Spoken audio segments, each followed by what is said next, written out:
Welcome everyone to the Undercover Brony Reviews. The episode reviewed today will be A Bird in the Hoof, written by Charlotte Fullerton. Well, I gotta say one thing before we get this review started. What's that? If there are any Potterheads in the room, you can skip this episode. Because you already know what the hell's gonna happen here. For the rest of you, stick around. You want to know something funny about this episode? So, as usual, I take very detailed notes when I watch or rewatch an episode of the show. And by take very detailed notes when I watch or rewatch an episode of the show, I mean I go the hell on TV tropes and just see what's up from the boys. And here's a fun fact about this episode. Check this out. In the trivia section for this episode, Word of God states that the episode was originally, supposed to be, or it was conceived as a tug at your heartstrings style episode about losing a pet. Well, they remedied that in season 5. Does that sound familiar? Yeah, they remedied that in season 5. Dude, that was one of my favorite episodes of this entire show. Oh, Can you imagine? Could you imagine if they unleashed that shit in season 1? Oh my God. Instead, we got Philomena acting sick as a bird and Betty Hill. I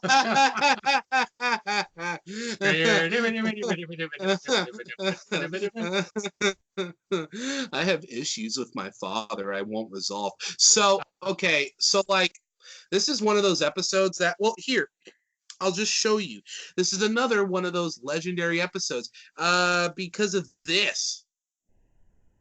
Yeah?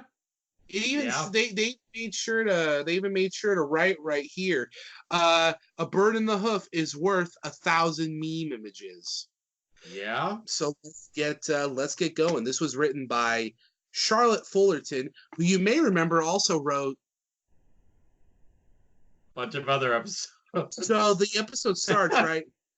So P. Lest is that's what I'm going to call Princess Celestia. So P. Lest is at Sugar Cube Corner, right, for brunch.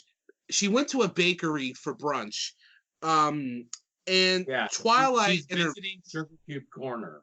Yes, and holy crap! Can you imagine if what's that one cheese museum that's in Kenosha? Cheese museum. I thought there was a cheese farm that you can tour. Oh, Mars Cheese Castle. Yeah. I wanted to go there when I was up there, but I didn't have the time. Can you imagine if one day you're chilling there, and then all of a sudden in walks Donald Trump? How do you react? I'm just let's see if we can make your toupee out of cheese.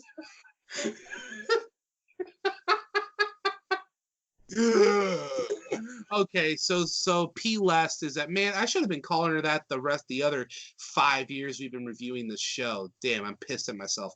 Yeah. So P. Lest is chilling at Sugar Cube Corner.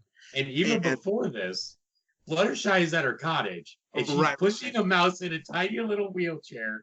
And it's now be sure to stay off that leg, Mr. Mousy.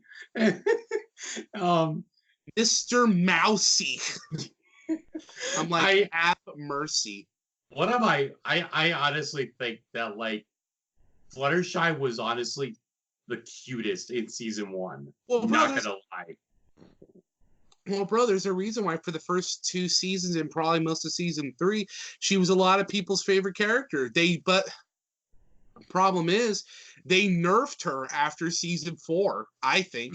After season 3 even, but she showed up less, had less episodes to herself, which you could argue is for the better because it prevented overexposure. But yeah, dude, this is one of those episodes why dudes like you and me fall in love with Fluttershy. I mean, I'm looking at your room.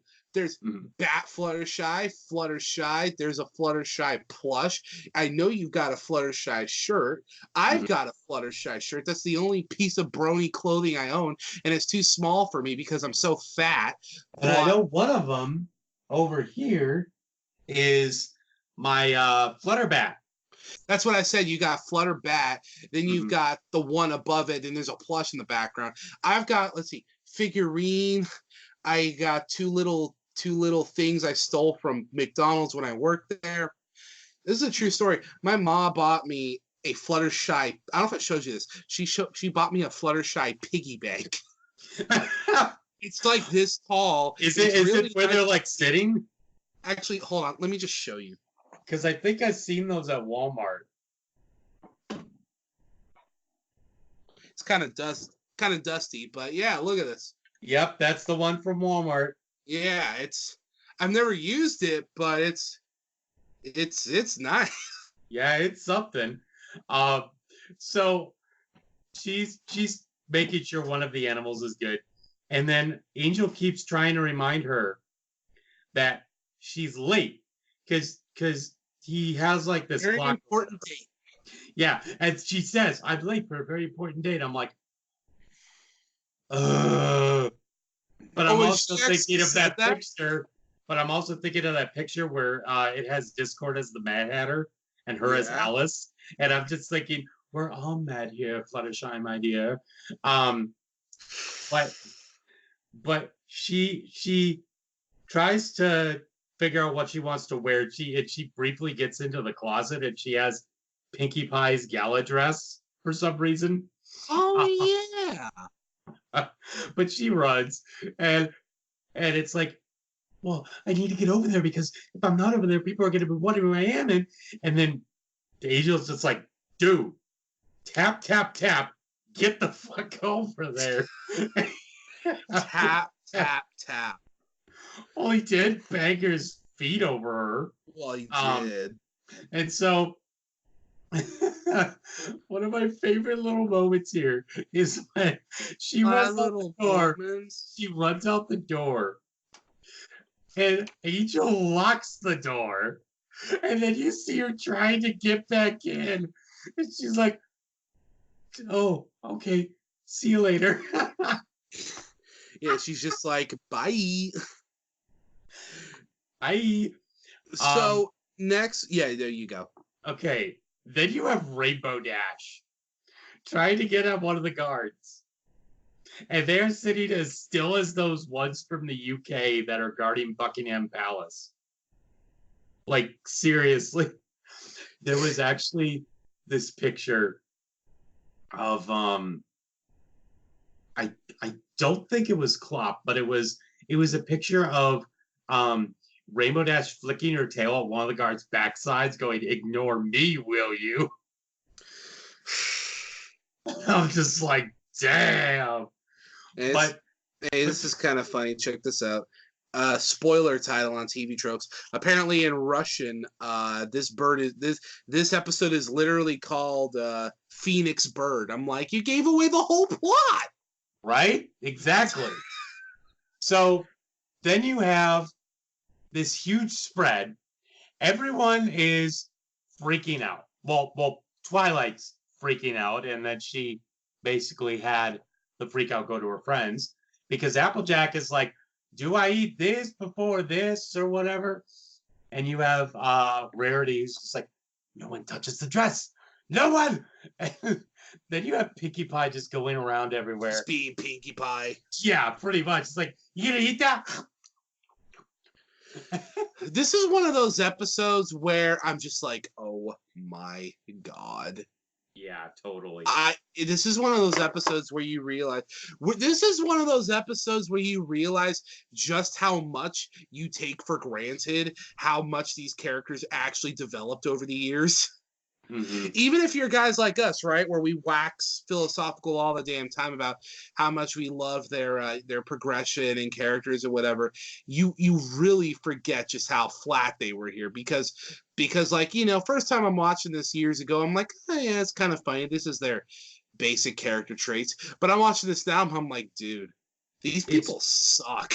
It's one of those things where, like, when they didn't know how to write Pinkie Pie, they just wrote her as a complete spaz. I feel like that was Lauren Faust's intention, was just to make her one note, but the kind of one, but like that self-aware one note type of deal, you know. And I don't know. I feel like who they were here and who they ended up being at the show's end is actually a very natural progression. But like, I don't know, maybe it makes sense. Maybe I'm giving the show too much credit, but like, you have to figure at this point in the timeline, they only know each other what? Couple weeks at this point. I mean, and they're meeting with essentially Twilight's mom. I know she has parents, but Mm-hmm. nah, dude. Yeah. Celestia is the mom. So like this is like that embarrassing, like you got your family, they're the kind of family they wear something nice for dinner, even if you're just having it at the house.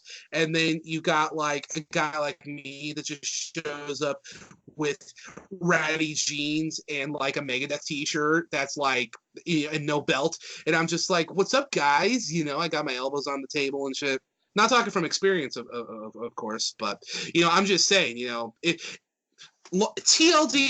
if the point of this scene was to make you cringe and feel bad for Twilight, Succession, mission failed successfully. And I'll say, one of my favorite things is that Celestia doesn't want them freaking out around her. And I love that that Mr. and Mrs. Cake are right next to her, filling her cup every time she, sips it. And she's like, oh my gosh. So then she gets this mischievous little smile. It does the sipping noise without actually sipping. And they pour it in, it overflows. And she's like, gotcha. I kind of feel like Celestia in this episode, I feel like Celestia was always kind of meant to be like that kind of playful trickster mentor, if you will, just as she has a sense of humor. She's lie about things, but especially in this episode, dude, it's hard to blame us back then when we had Trollestia all over the place. I mean, bro, she knew how to troll. So, yeah, and I gotta say, I like how it's used here because it is the fact that Celestia is trolling, and of course we get Celestia from that. But at the same time, it's her subtly trying to be like, hey, calm down. You're good. I'm just like you guys. Don't worry about it. Yeah, I know. And she's not like that Relax. One friend. She's not like that one friend who, like, would sneak attack you in the nuts and be like, "Oh man, I love you." No, she's the kind where, like, you're drinking you're drinking a soda, right? And maybe she like knocks the can over, but then also like catches it before it falls. It's like, hey man, you gotta be careful. And you're like, Celestia, or like you're eating a bag of chips and she like grabs the bag but then instantly gives it back, and you're just like, man, you gotta have a better hold on your chips. You're like, Celestia, or like I'm thinking of that "oh you" meme. Oh you. Or like it's the kind of thing where like say it's your time of the month, right? And you go to school to find your pads, and then you find out that she's replaced them with like she's just replaced them with a shitload of Kleenexes, and you're like, Celestia, this is gonna really stain. You know what? I'm honestly thinking that would be the most hilarious sitcom ever. Oh my god! just a high school AU of Equestria Girl Celestia just pranking her students. Yes.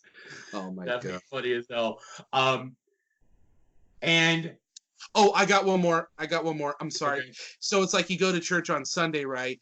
And and Celestia is the priest, right? And she's like, okay, I want you kids to stay after mass for a little extra teaching. And then she just leads them into a closet, and the kids are like, Celestia, this is gonna really hurt.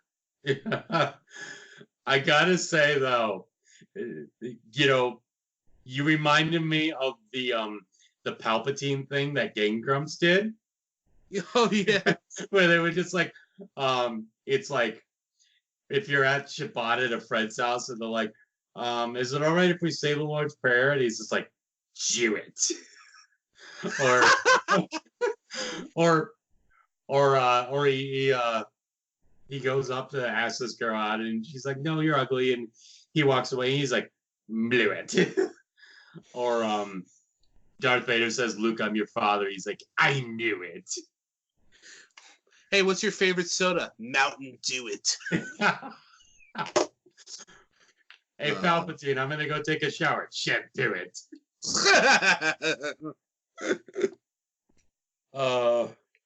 When you don't want to do something, screw it. Oh man, I'm trying to I'm trying to think of other ones, but I can't. Palpatine, there's a fly memo. Shoo it. So I'm so sorry, basically, I got Rise of Skywalker on my mind, okay? But oh really? Okay. Hey guys, welcome back to the Nerdcast.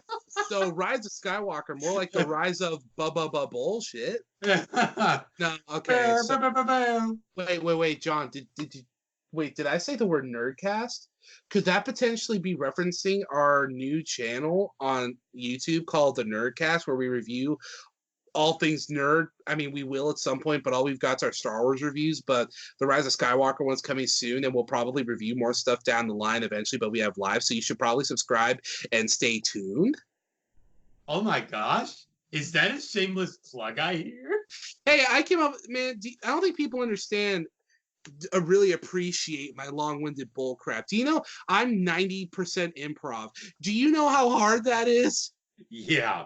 So then Celestia introduces Celestia then I introduces run out of breath because I'm fat. Celestia introduces Philomena. Philomena, did we see her again after this episode? I don't think so. I know we saw Pee-wee a couple times. Yeah, a couple times, but you know, Anyway. anyway. Yeah, but Philomena, there's actually a picture that I saw on Derpy Boo that was so cute. It was Celestia and Philomena sitting there, and Celestia had a phoenix, like a phoenix onesie on, and it was so cute. But yeah, so Fluttershy's like, dude, your bird is sick. And Celestia's like, thanks. And she's like, no, dude, your bird is like sick. And then Celestia's like, look, man, you can tell me that you've got everything you want and your bird can sing, but you don't get me. And Fluttershy's like, why are you referencing the Beatles? It's like Celestia's just like, because I can. Celestia's just like, yeah, he's hella sick. Sick and extra thick. There was it's like that I think it was a Tumblr post that I sent you where it's like, good night, son, sleep tight. And then the kid's like, sleeps hella tight. Dope as shit, bro. Or something.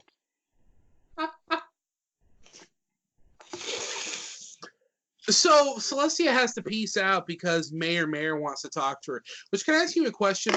Who named their kid Mayor in a world of ponies? Like, you literally named her name is literally Mayor Girl. So like, or Mayor Female.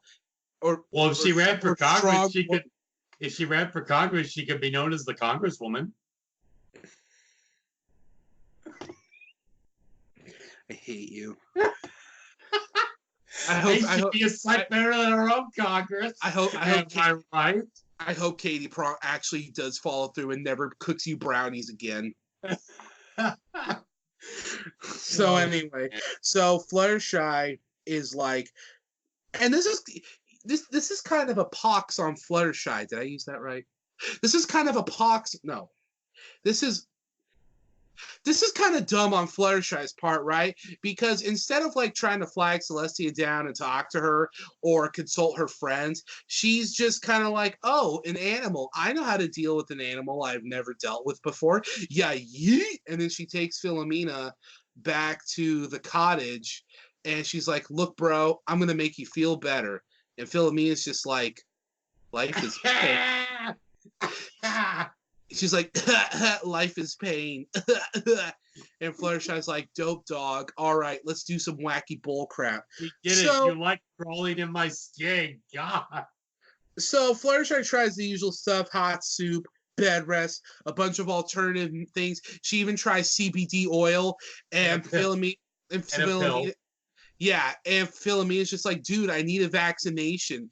And Fluttershy's like, no, if you get vaccinated, you'll get autism and the gay. And Philomena's like, why are you bringing up anti-vax things when it's not even necessary? And then I'm just like, cause I can, and I work with an anti-vax mom. It's really, Wait, it's what? really, oh no, for real. Oh god.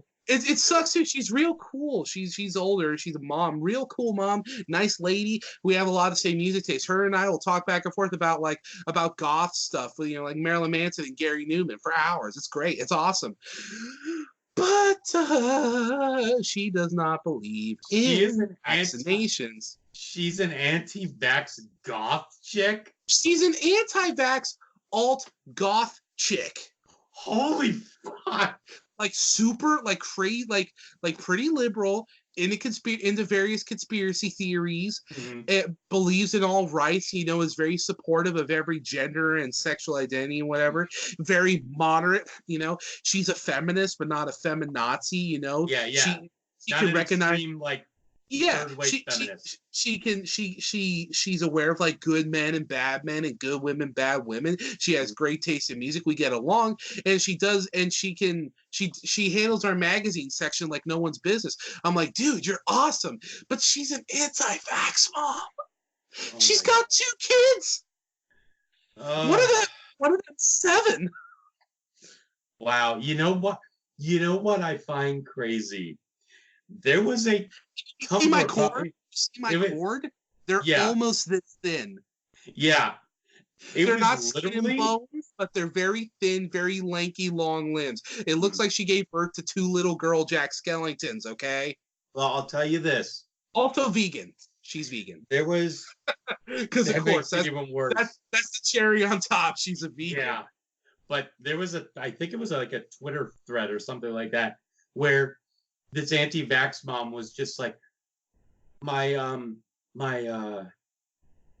friend's kid died after having a vaccination, and it's like, he got hit by a car, and it's like, well, the fact that he got hit by the car is what killed him. And she's like, no, the mercury metal magnetized him to the car so that he would be hit.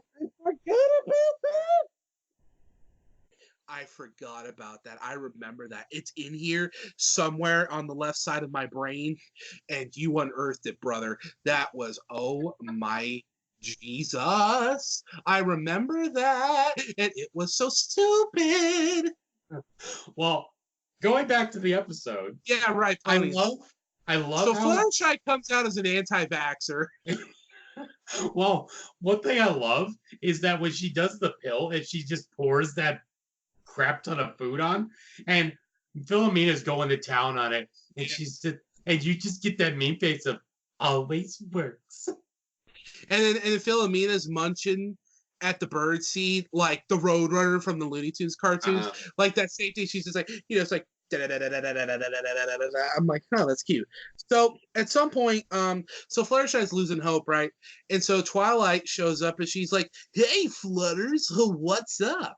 I don't know. I tried to sound like Sonic, but I ended up just sounding like a reject from the Banana Splits. So she's like, hey, Flutters, what's up? You want a chili talk? You know what? That's that. How you said that. It's like when you find out that the Shadow the Hedgehog theme song, the I Am All of Me. Yeah. There's a part where someone's like, "Here we go, buddy. Here we go, buddy." I'm just like, "What the fuck?" I'm like, "Yeah, dude, that's new metal as." So Twilight shows up. And Fluttershy's like, bro, I got a problem. Twilight's like, you're fine. And Fluttershy's like, I jacked Celestia's bird. And so Twilight's like, oh, dude, you've got every problem. You've got all the problems. She's gonna banish you. You're gonna banish you, or throw you in a dungeon, or throw you in a dungeon in the place she banishes you to. Which, if you think about it, that's what happened to Tyrek. Yeah. And got banished to Tartarus and got put in a cage in Tartarus. And of course, this is neurotic Twilight before Lesson 0, and it's glorious. And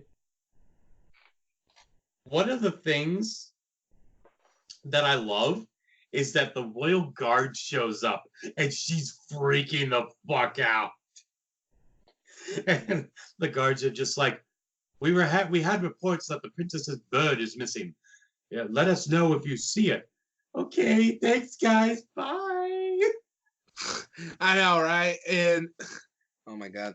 So after the guards leave, Twilight then tells Fluttershy that they can't give Philomena back. They need to try and get Philomena better.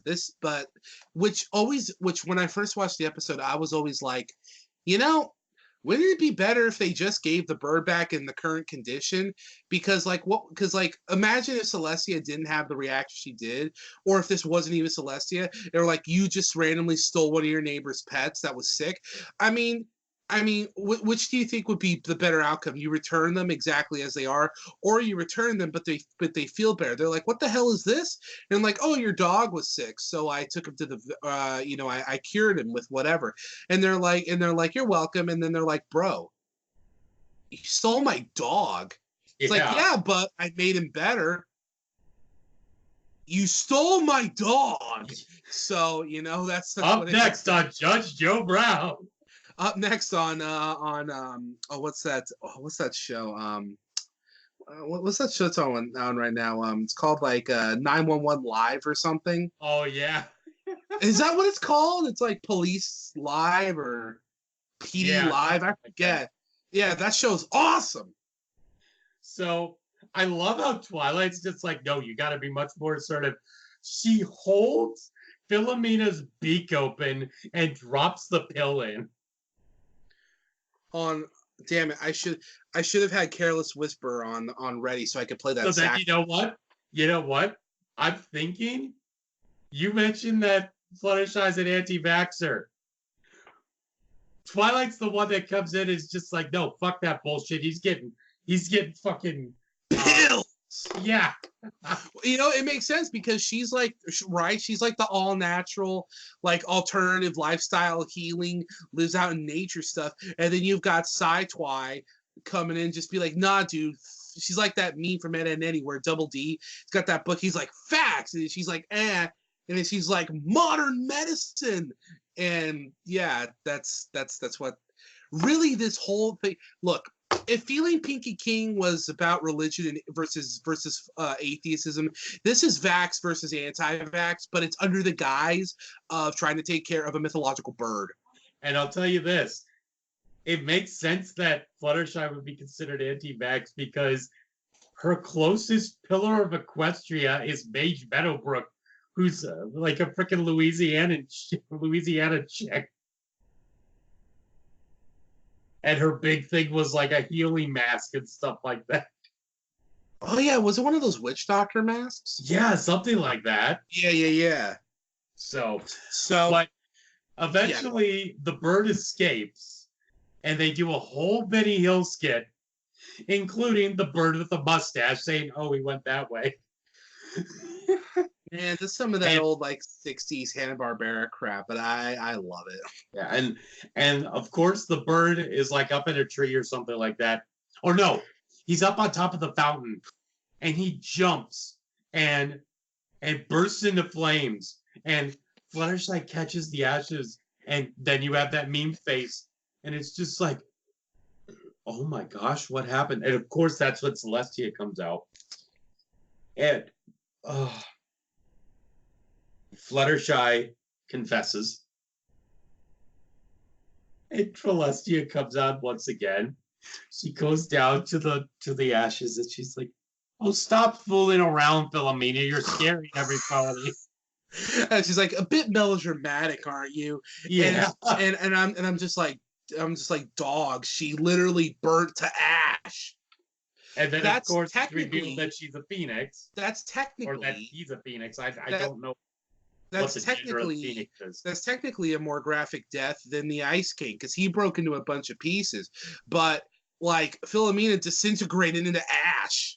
Yeah. So then they find out what a phoenix is, and I gotta say, I love the design of the phoenixes in this show. Like they're gorgeous birds. Yeah. Especially later in season 2 during Dragon Quest when the one phoenix spreads its wings and the light shines down. I'm like, oh my gosh, yes. Did you say because when the loving starts in the nights, and the lights go down, and there's not another living soul around? See, someone out there's asking, why are you referencing Fleetwood Mac? Because I freaking can, dog. Yep. Everybody stop what you're doing and go listen to Rumors. 1977. It's a great album. It's a great album. But anyway. Now, one thing that I'm going to mention before we give our scores here is, you know how most of the whispering is incoherent in the show? This one isn't. When Rainbow Dash goes up to Philomena, she literally whispers, hey, you know what you should do? You should go over there and tickle them. and it's Philomena going over to the guards and tickling them with her feathers. And I'm just like, oh my gosh, it's amazing. So, agreed. So that's A Bird in the Hoof. Honestly, yeah. I enjoyed this episode. It was a lot of fun. Yeah, what would you give it? I give it an 8.5. I was gonna actually give it 8.75. I don't want to say this episode was better than I remember because I remember liking it, but I was just like, this holds up really good. This holds up pretty good. So yeah, I gave it 8.75. It was very good. One of the stronger episodes of season 1, which probably surprises no one. So yeah. And you know what? I just realized we went through this whole episode without talking about My Little Pony Friendship is Not Available in Your Country because it has all these scenes from this very episode. Damn it!